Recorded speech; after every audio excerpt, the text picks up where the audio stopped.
Welcome back, everyone, to the Fat Guys and Friends podcast. I am your co-host, Colton Bartholomew, and with me, as always, is fellow fat man and good friend, Mr. Logan Wanger. Wang, how you doing, friend? This is the first time I've been up before noon in a while, but other than that, it's not too bad right now. I'm impressed. We're recording this Wednesday morning, everyone, and we've tried this about a half dozen times. It just hasn't worked out for Mr. Wang, but here we are. We're getting it done today. Week 2 of the NFL season just passed. We're going to look back at that quickly as we have introduced our speed recaps last week, and then we'll talk about some of the interesting things that came out of the week, and then maybe a little bit of a look ahead, and talk about some quarterbacks. Obviously, it's the most important position in the NFL, but some teams who have stars at that position are kind of scuffling along here. It doesn't make a ton of sense, so Wayne and I will start talking about that. Wayne, anything you want to do before we jump in the speed recap?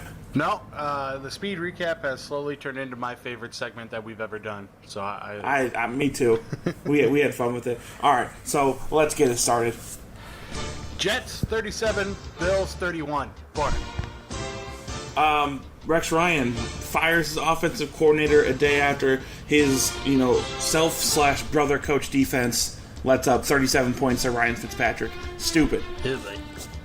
Bengals at the Steelers. Steelers win 24-16. Wang. Steelers probably shouldn't have won on a controversial fumble that was called a fumble that looked like it wasn't a fumble but upstood as a fumble. I'm going to take the win regardless. Titans 16-15 over the Lions. Pretty dog shit. I don't know how Matt Stafford doesn't win that game. He's got too much talent, wide receiver wise, to not be able to score in the fourth quarter. And I'm still out on Marcus Mariota. Made a couple of good throws, but that's how it works. I pick a stance and I go with it, and I don't let evidence get in the way of it. Ravens 25-20 over the Browns. Wang. Classic Browns had a 20-2 lead at halftime and give up 23 straight points to lose the game because they're really bad, and now they're going to their third quarterback in 3 games. Browns suck. Cowboys 27-23 over the Redskins. Dak Prescott actually looked okay. Kirk Cousins kind of fell apart in the fourth quarter, and now we're hearing rumblings that the team is kind of getting on his case about sucking. I liked seeing what Ezekiel Elliott was able to do, 83 yards and a touchdown on 21 carries. Cowboys actually looked all right, but they're still not going to be that great. Giants 16-13 over the Saints. Wang. Where are the points? These teams combined for 100 points last year, and now they put up almost 30. But the Giants defense did look really, really good. Saints don't look that good. Who knows where this goes from here. Panthers 46-27 over the 49ers. This one was a weird one because the Panthers jumped out huge, and then they kind of just took their foot off the gas, and the 49ers came all the way back, and it was one possession game before the defense got a couple of turnovers and the offense made them pay with touchdowns. Patriots 31-24 over the Dolphins. Wang. Patriots tried like hell to lose the game after Jimmy Garoppolo gets hurt. Garoppolo was looking like one of the best quarterbacks in the NFL through the first 2 weeks, and then he decided to fall on his shoulder wrong. So now it's Jacoby Brissett time, so we'll see where that goes. Texans 19-12 over the Chiefs. Weird one here, too. Andy Reid just horribly coached the Chiefs in the second half. Kind of their MO. Alex Smith was harassed all day. I'm not entirely sure what's wrong with this Chiefs team. Spencer Ware and Charcandrick West seem to be doing enough out of the backfield to make up for Charles not being there, but their defense hasn't been getting the pass rush that they usually do, and it's really affecting their secondary, letting up a lot of big pass plays. Credit to the Texans, though. They're chucking it up to DeAndre Hopkins and Will Fuller and letting them play, so they win that game pretty much deserve to. Rams 9-3 over the Seahawks. Wang. Why can't Pete Carroll beat the Rams? 4 out of the last 5 games against the Seahawks, the Rams have won, even though Jeff Fisher shouldn't have a job anymore. Only field goals, neither offense look good. I don't know what's wrong with the Seahawks. It's probably because they don't have Marshawn Lynch or an offensive line anymore. But that defense is still okay, but needs to do more if their offense is struggling that bad. Cardinals 40-7 over the Buccaneers. Rough one for Jameis. You and I were both pretty high on him after his debut performance this season. He made a couple of really bad decisions that the Cardinals secondary just pounced on. Carson Palmer got back on track after a rough week 1. 3 touchdowns, 308 yards. Pretty much a throwaway game after the second quarter when Cardinals were up 24-0 at halftime. Still in on Jameis, just a rough one against a good secondary on the road. Chargers 38-14 over the Jaguars. Wang. I know the Chargers fucked both you and I in our gambling aspects. They were... Sure did. Yeah. They were only +3 on the road, and the Chargers don't have a home game on their schedule because nobody comes out to watch them play. But Phillip Rivers didn't care. He came out and chucked the ball all over the place. 2 touchdowns to Travis Benjamin. Even though he doesn't have Keenan Allen, he looks like he might be able to do some stuff. But Danny Woodhead goes down with a torn ACL. So I still don't think the Chargers are going to be very good, but I think this says more about the Jaguars than the Chargers. Falcons 35-28 over the Raiders. Very, very tough loss for the Raiders. They got all the preseason hype. They win a close one against New Orleans at the Superdome in Week 1, and then they just come out. Their defense is letting up almost 400 yards a game so far passing, and at a certain point, it doesn't matter how good your front seven is, and it is very good for the Raiders with Mack and Bruce Irvin rushing the passer, but they've got to figure something out on the back end because they're letting up 350 some odd yards a game through the air, and that's not going to win you anything. Broncos, what was it here? Broncos 34-20 over the Colts. Wang. Broncos defense is really good. Trevor Siemian is really okay. Who knows what Andrew Luck has now? I still think Andrew Luck is a good quarterback, but he has maybe the worst roster in football to try and make really good, and he just can't do that yet. Sunday Night Football, Vikings 17-14 over the Green Bay Packers. This makes us happy. Sure does. Vikings let Sam Bradford kind of throw it around after Peterson was getting bottled up. Stephon Diggs had a big breakout game against a rival. Really put Demarius Randall back in his place because people were really high on him, and I didn't really ever see why. And I liked how the Vikings defense played against Rodgers. We'll get into that when we talk about the quarterbacks, but the way that the Vikings were able to contain Rodgers and not let him, run around and make kind of those sandlot plays really won him the game. Eagles 29-14 over the Bears. Wang. Bears are giving the Browns a run for their money as the worst team in football. That was such a piss-poor performance. I feel stupid for picking the Bears to win 7 games this year because it doesn't look like it's going to happen. Carson Wentz looks like he might be the real deal in Philadelphia. Granted, it has been the 2 worst teams in football, like I said, the Bears and Browns. But with winning 2 games and no turnovers, you're doing something right as a rookie quarterback. Wow. All right. We are getting really good at these. Yeah, that was faster than fast. That was like less than 2 minutes. Yeah. Whew. All right, let's jump into our quarterback discussion here. And since we ended with the Monday night game, let's start there. You mentioned Carson Wentz looks like the real deal, and I think this says something more about college than it does the NFL. Carson Wentz went to North Dakota State, FCS school. They've won the last 5 national championships. Beat Iowa over the weekend. They beat Iowa over the weekend, which was pretty awesome. And they run a pro-style offense. The quarterback's under center. He's handing off 20 to 25 times a game. They're running a lot of play action. Wayne, what's that sound like? What you do in the NFL? Yeah, that's what you need to be doing. If you do what you want to learn, if you do what you want to do in college, what you want to do for the rest of your life, it makes sense. Like what other people go to college for. Yeah, exactly. It's honestly the way that these spreads and these running around quarterbacks in college are doing. It's like you realize that this isn't going to work at all in the pros.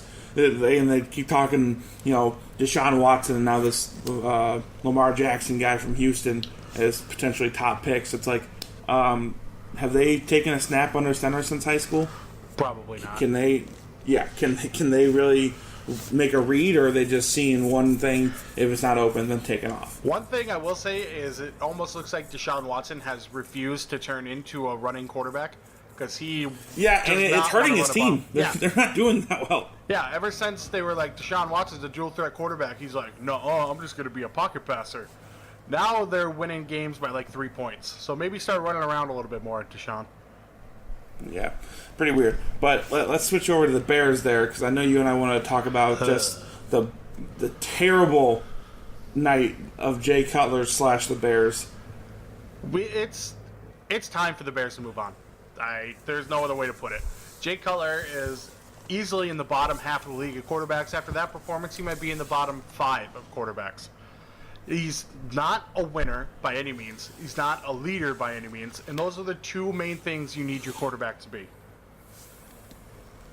Jay Cutler's been in like 2 postseason games, or maybe 2 postseasons, I should say, and nothing about him says I'm going to be a guy that can win us a Super Bowl, let alone a division or anything like that. Mm-hmm. The only positive thing that you can still say about Jay Cutler is that he's got a crazy strong arm, but he makes such boneheaded decisions, and the turnovers that he allows himself to throw / give up via fumble are just like rookie mistakes, and he's been in the league for almost 11 years now. Yeah, way too long to be making the fucking throws he was making Monday night.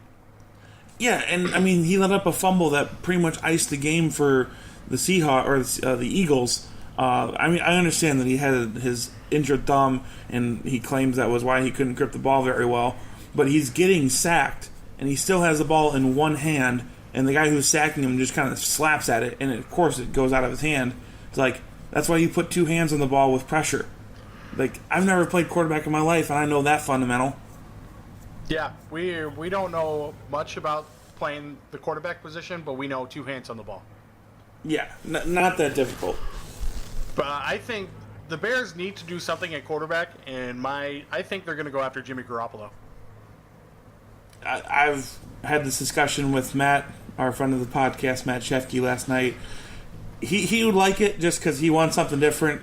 I think he was one of the last Jay Cutler holdouts and was one of those guys that's like, it's not entirely his fault. You know, he's got nothing to work with or whatever. But after last night, or after Monday night, I should say, it's kind of just fuck it. Yeah, we're done with this guy. I like to think that I was on or holding out hope for Jay Cutler longer than a little most as well, but I'm right there with Matt. After Monday night, they need to do something, especially if he's going to be out for a while. And because even if he was, and now they're going to start Brian Hoyer. Yeah, yikes! They don't have a young quarterback on the roster. That's the worst part. They don't have anybody that they can just throw in this year and see what happens. They have 3 30-year-old guys. Exactly. But you mentioned quarterbacks not putting 2 hands on the ball. How about we talk about Aaron Rodgers and him chucking the ball all over the place? Yeah, you know, you have to give some of the credit to the Vikings defense because they did what they did to the Seahawks in the playoffs, which was rush hard with those 4 guys, but at the same time, never let the pocket collapse to the point that the quarterback could run around. Because that's really where Aaron Rodgers thrives, is when he rolls out and his receivers, who are not great at getting open when it's a standard, 3-second drop, but they run around long enough, they're going to get wide open. Just that's how the league works. But the Seahawks really did a good job containing him in the pocket, and a couple of times they did try to do a little spin and try to get away. He would get hit from behind. That was one of the fumbles that the Packers ended up recovering. But yeah, too many times Aaron Rodgers is trying to do things all on his own, and trying to make these incredible plays, while the Vikings guys are kind of just standing there doing pretty standard stuff, and they're able to succeed against him. Yeah, it's like he forgot that Jordy Nelson was back, and that he doesn't have to run around and try and elevate the play of Randall Cobb and Adams anymore. You have Jordy Nelson. You can run the offense that made you one of the better offenses in 2014. It's not this run around and hope for the best stuff you had to do last year. Yeah, I mean, part of the blame is on Rodgers because there are some things that he isn't doing very well right now. He's not letting things develop. He's not letting the quick routes happen. He's not throwing them if they're not exactly there. he is a guy that's always kind of had that little mark on his record that he's going to, run around as opposed to possibly throwing an interception, which doesn't sound like it's a bad thing, but sometimes you have to throw in tight windows and just kind of hope for the best. But I cannot explain the way their offense runs, because Eddie Lacy is still fat. They aren't getting nearly enough production out of the running game, so then teams are just kind of sitting there waiting for him to pass. And then, like I mentioned, their receivers are not great at getting open one-on-one, which doesn't make a ton of sense because you would think Randall Cobb could do it, and Jordy Nelson can make those one-on-one catches, but there's just something about how they're not putting him in bunch formations, running some crossing routes to just let him get free with their speed. They're not doing things to mask some of the issues they have talent-wise, and it doesn't make any sense. And for whatever reason, it doesn't look like NFL defenses are scared of Aaron Rodgers anymore. Because Aaron Rodgers used to be this daunting character, like him and Tom Brady were like the two main quarterbacks that NFL defenses were just terrified of. And now they've seen enough from Rodgers where they can just sit back and wait, and it's not like he'll make bad throws, but he'll just make a bad decision from time to time, and they just capitalize off of that. Yeah. It was funny just how Trey Waynes, the cornerback for the Vikings, was just getting torched all night and, letting up all these deep personal fouls, pass interferences, and doing all these dumb things, and then all of a sudden, the one time Rodgers floats the ball a little bit too much on an outside route, he jumps it and gets the game-sealing pick. I've never seen a guy come back from that many pass interference plays to end up winning the game. But, Wayne, do you think it can't be a talent issue anymore with Rodgers? He's only in his early 30s. Yeah, and he's only been playing for 5 years. Yeah, but that's the thing. Like, what would you say is the bigger issue? Is it Rodgers just not, playing as well as he had in the past, or is there things in the offense and systemically that are limiting him, and then he's, affected because of it? I think it's got to be more defenses because, like I said, he's only been playing for 5 years, so they didn't. It's probably more than that, but it feels like more than that. But the defenses are finally seeing more and more of what he's doing that's been making him great.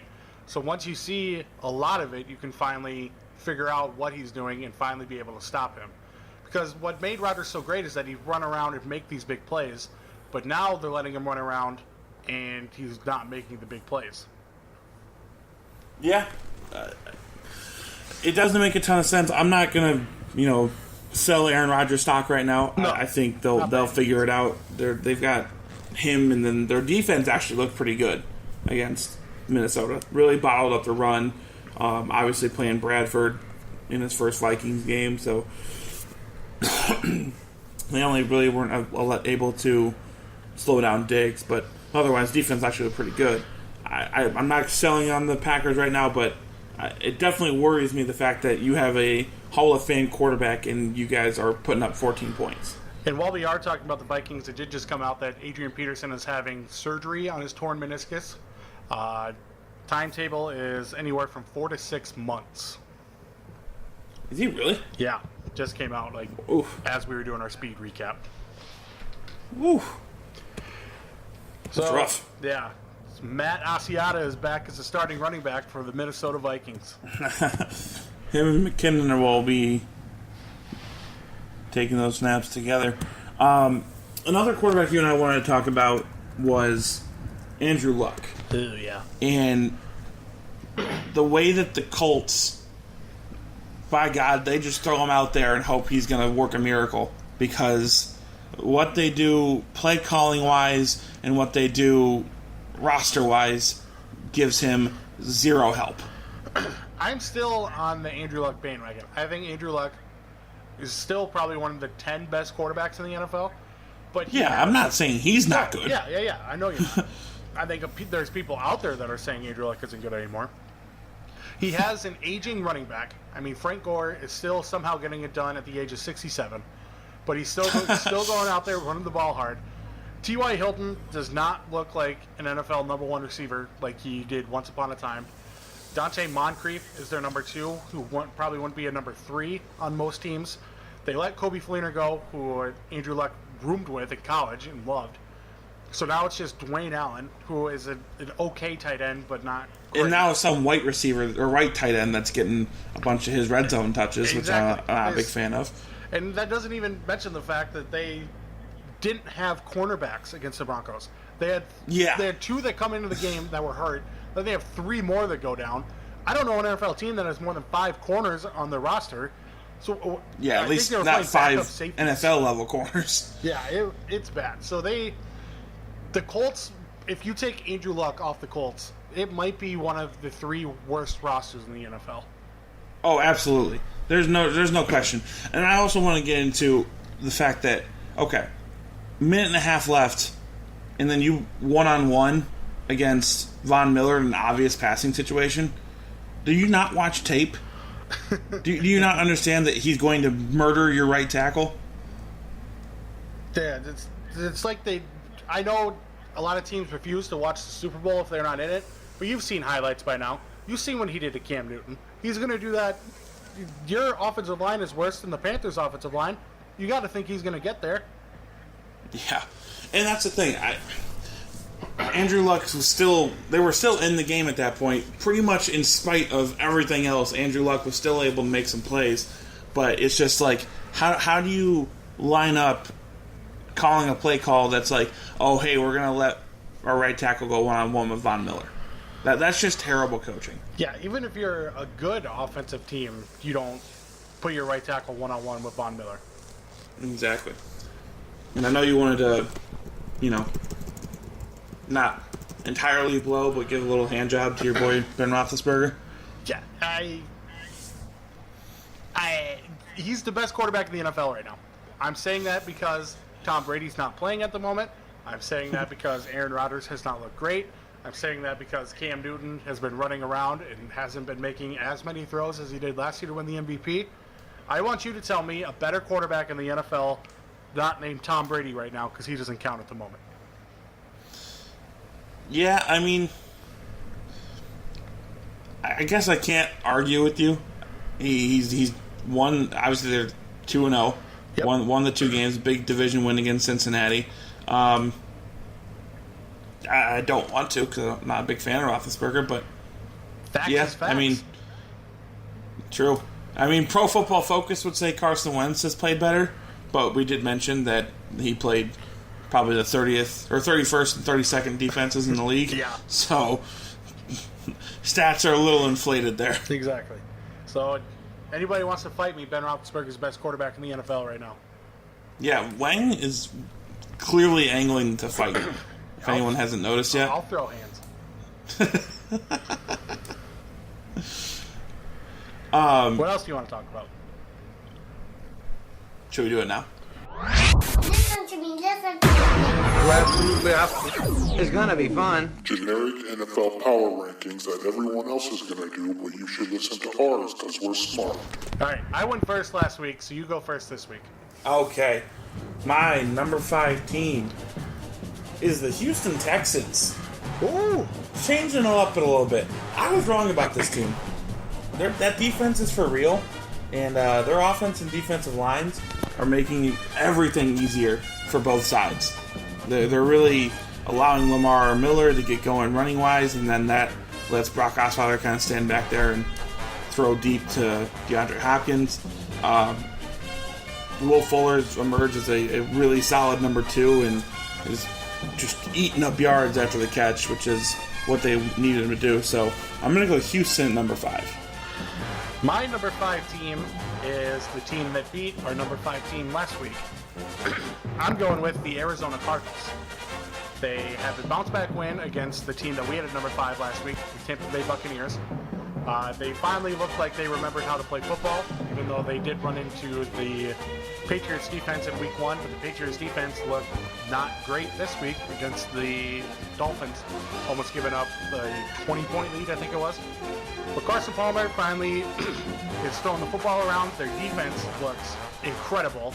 Their young corners are finally playing well, so they're on the up and up. Arizona Cardinals, number 5 for me. Respectable. I think that's probably the biggest error on my list is that they're not on it. But I like Houston. I think shutting down the Chiefs' offense the way they did, especially the way the Chiefs play offense, which is that dink and dunk, and it's really hard not to let up some big yards or one big play break, but they were able to do it. My number 4 is the only not 2-0 team on my list, Carolina Panthers.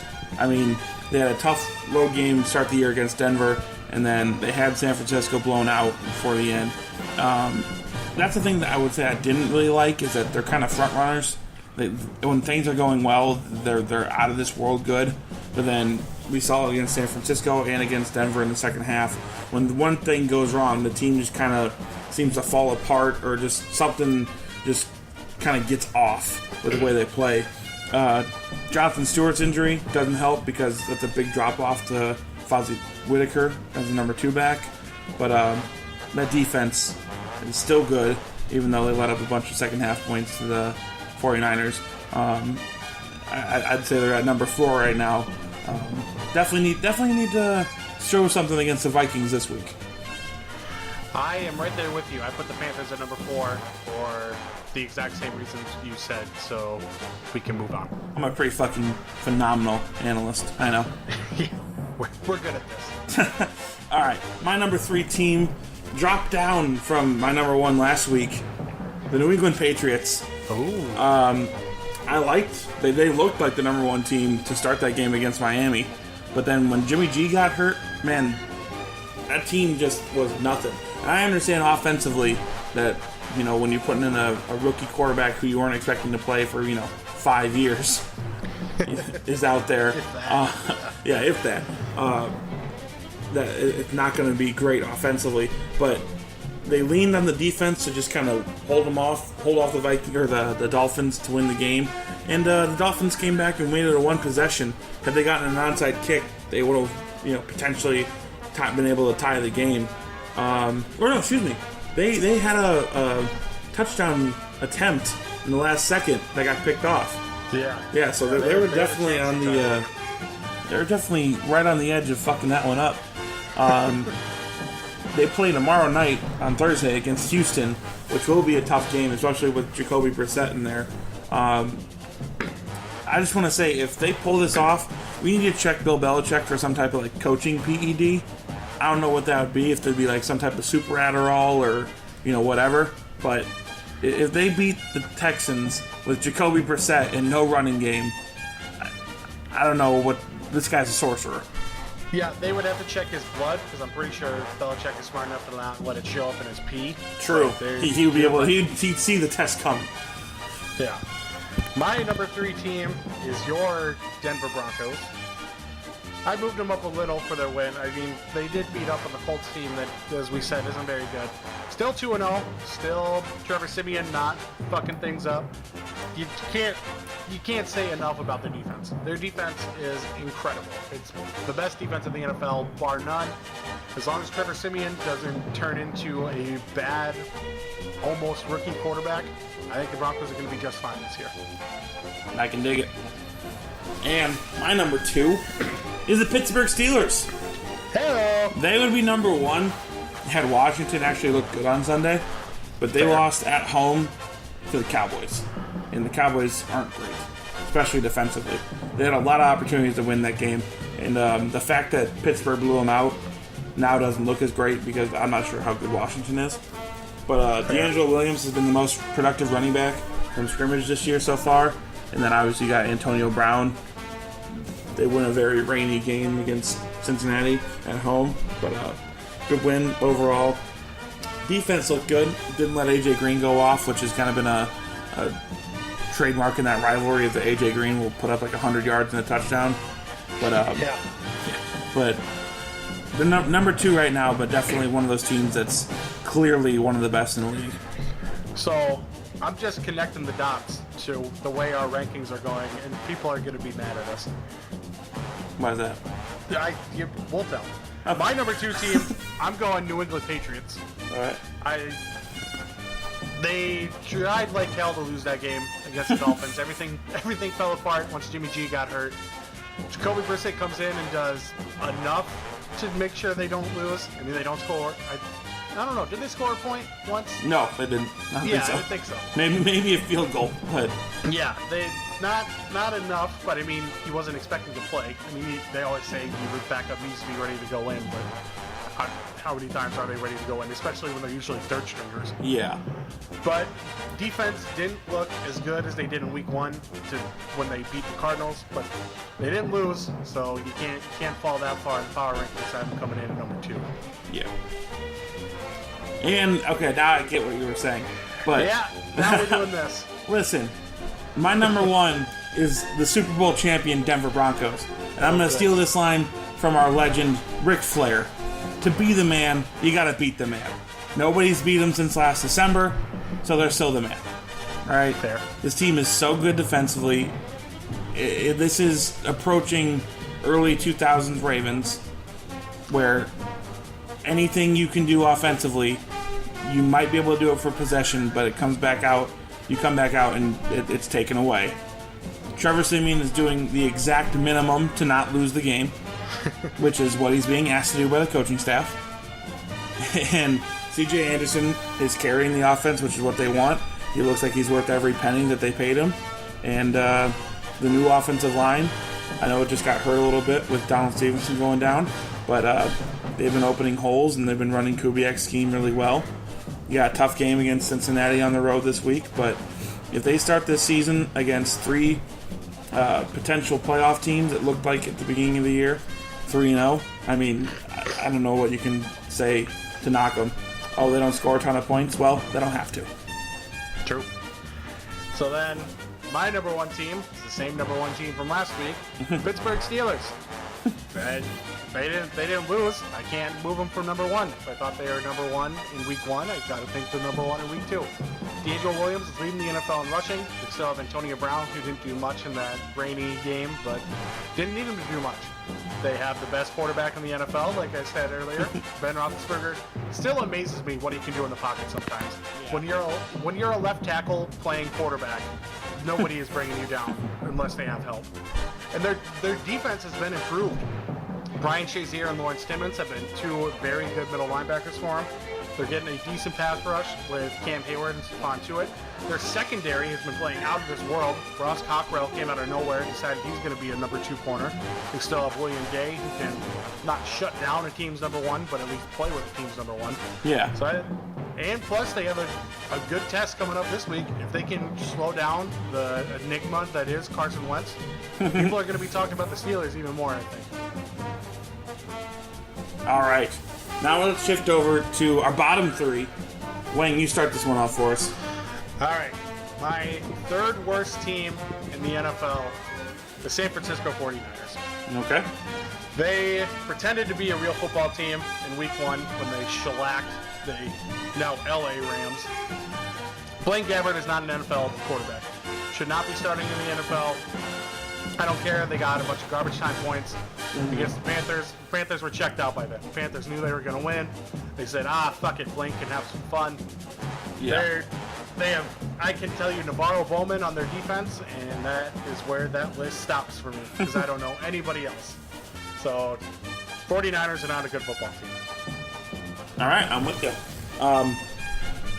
Improvement from last week, by the way. We are not going to have the same bottom 3 teams. All right. All right.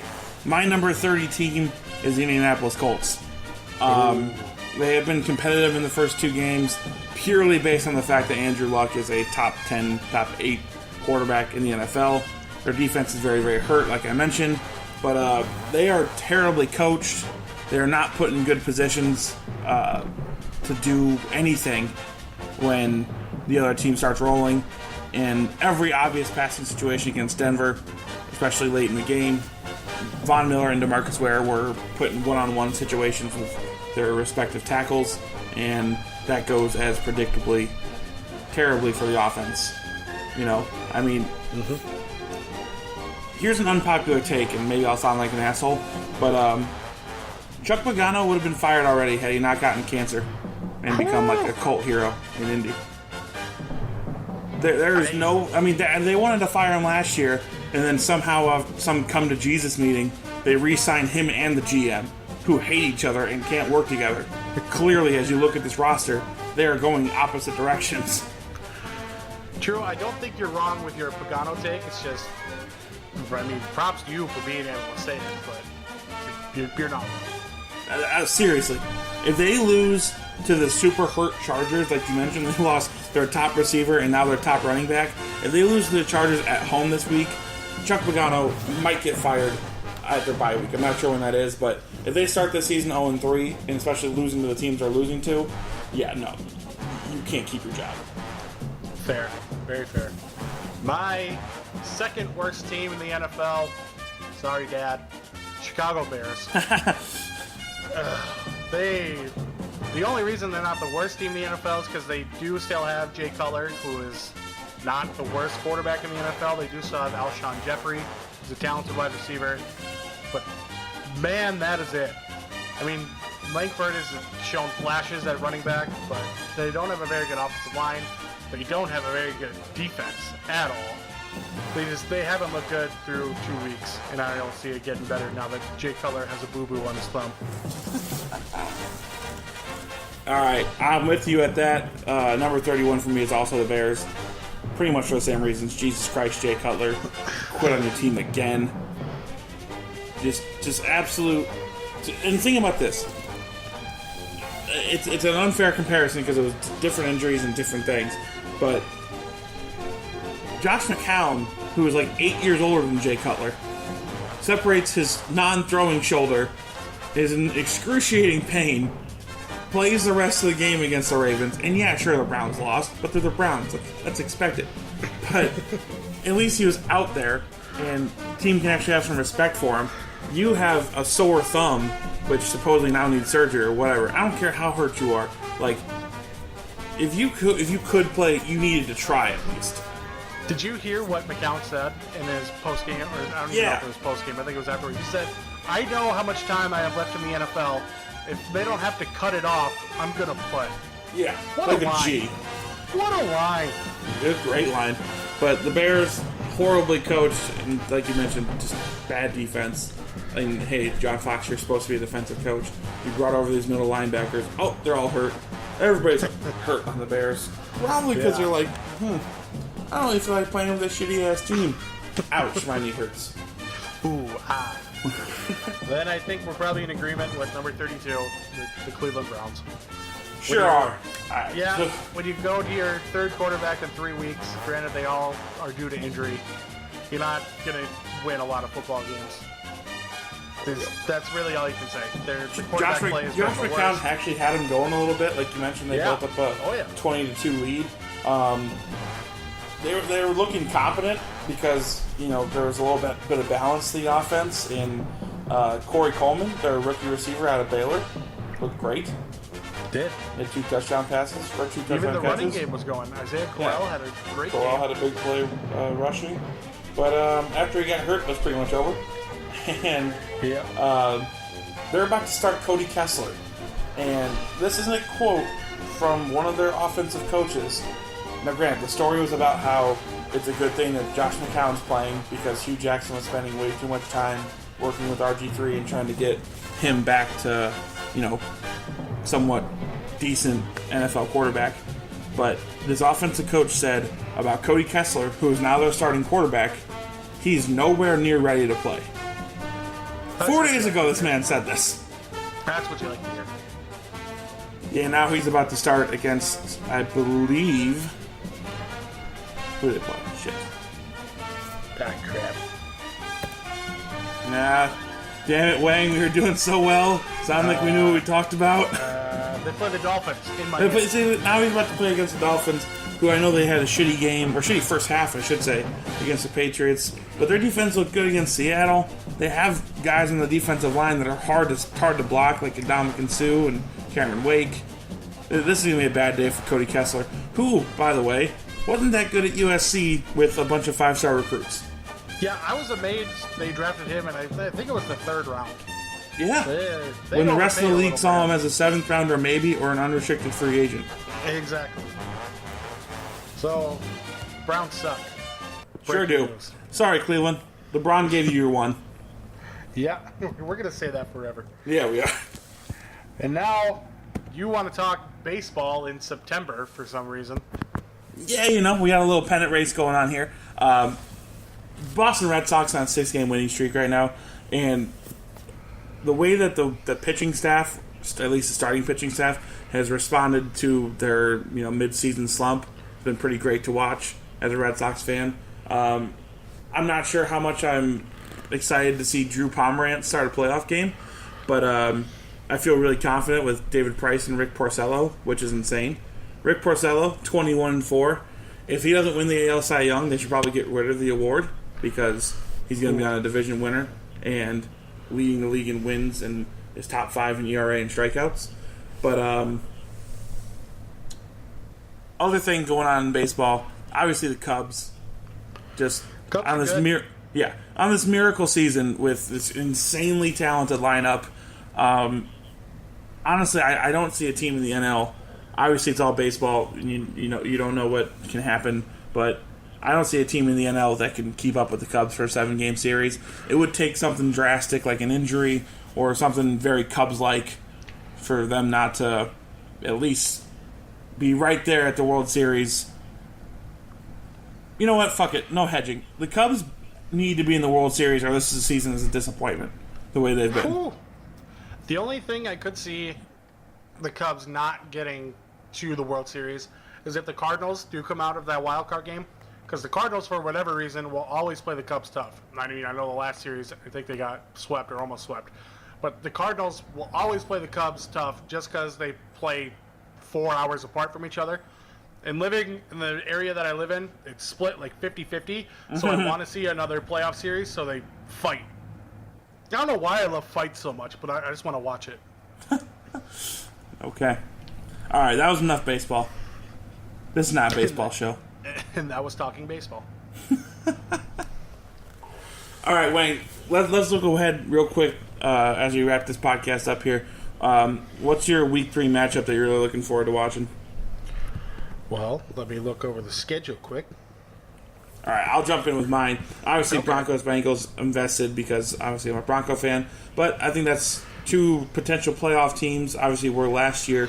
That's actually a big game for the Bengals, even more than the Broncos, even because they're 1-1 right now. They don't want to get on a 2-game losing streak after losing to Pittsburgh last week. Denver wants to keep asserting the fact that it doesn't matter how mediocre our quarterback is. We're going to win games with defense and running. So I like that one. And then Vikings-Panthers is the other game that I'm kind of circling here because we know that the Vikings are limited offensively without AP, and then now Sam Bradford starting a second game. But the Panthers have shown already that they are a very beatable team, and I want to see what the Vikings can do in a tough game like this. Yeah. Obviously, I want to see the Steelers Eagles game for homer reasons, but it's still going to be a good game. Both teams are 2-0. Both teams have had great quarterback play, so something's going to have to give. Other than that, I really want to see the Texans Patriots tomorrow night. Yeah, I'm excited for that one too. Yeah, it's going to be two good defenses going at it. Two, I'm going to say mediocre quarterbacks. I'm not sold on Brock Osweiler still. He gets to throw the ball to DeAndre Hopkins. I think you and I would be okay if we got to do that too. Jacoby Brissett is going to get thrown into the fire, which I think is going to be fun to watch. And you get to see Bill Belichick coach, and that's just always fun. And I half hope they lose because I just want to hear what he has to say afterwards. Because you hear the line that he had about the medical staff. No, was great. what was it? Yeah, he said they were asking him about Jimmy Garoppolo's status. And he said, you should talk to the medical staff. They do surgeries and stuff, and I coach football games. It's a great deal. And I about died laughing. What a gangster to just pull that line out. It's a great deal we have. Well, it's like, hey, Bill, you don't let us talk to the medical staff. Why don't you Exactly. give me something here? Yeah. Bill Belichick is a real fuck, but when you coach Sure football is. as well as he does, you're allowed to. Yep. If he didn't have 4 rings on it, see, that was the problem. Some of these NFL coaches come in acting like they can act like Bill Belichick when they haven't won a damn thing yet. Yep. When you've got 4 Super Bowl rings and 6 appearances and 12 straight division titles, yeah, you know what? Maybe how's the injury situation question every single week gets a little irritating. Yeah. That's why you're allowed to mumble to the media. Yeah. Also, for gambling purposes, with a rookie quarterback who is going to start his first game and play in his second, Jacoby Brissett, Houston is only laying 1 point. Wow. Yeah. It is. I understand it's in New England, but Houston -1. That's an attractive bet, let me say. That's a tasty line. But like I said, if Bill Belichick somehow pulls this off, he's a sorcerer. Yeah, I agree. Harry Potter is real then, and he's in it. Bill Belichick is the principal of Hogwarts. Exactly. Breaking news. All right, Wayne. Should we wrap it up? Yeah, you should go on YouTube and watch all of our videos. You can just search Fat Guys and Friends. You should tweet at us on Twitter at Fat Guys, capital N as in Nancy Friends. You should comment on our stuff on Facebook. If you just look up Fat Guys and Friends, we're there. And we're on iTunes. You can download and subscribe there and listen to us talk about stuff on your phone. I like it. Man, we're good at this. Man, I mean, listen, I don't know where you people listen to your podcasts, but I was told some jabroni organization stole our speed recap idea. Yeah, they And did. I understand we stole it from ESPN, but fuck them, all right? And fuck that jabroni organization stealing our idea. So, fuck everybody. Fat Guys and Spoiler Friends. alert, it was Barstool Sports. Fuck them. Jabronis. All right, we're going to be better than them one day. I feel it. Exactly. All right. Good talking to everybody. We'll be back soon. Goodbye.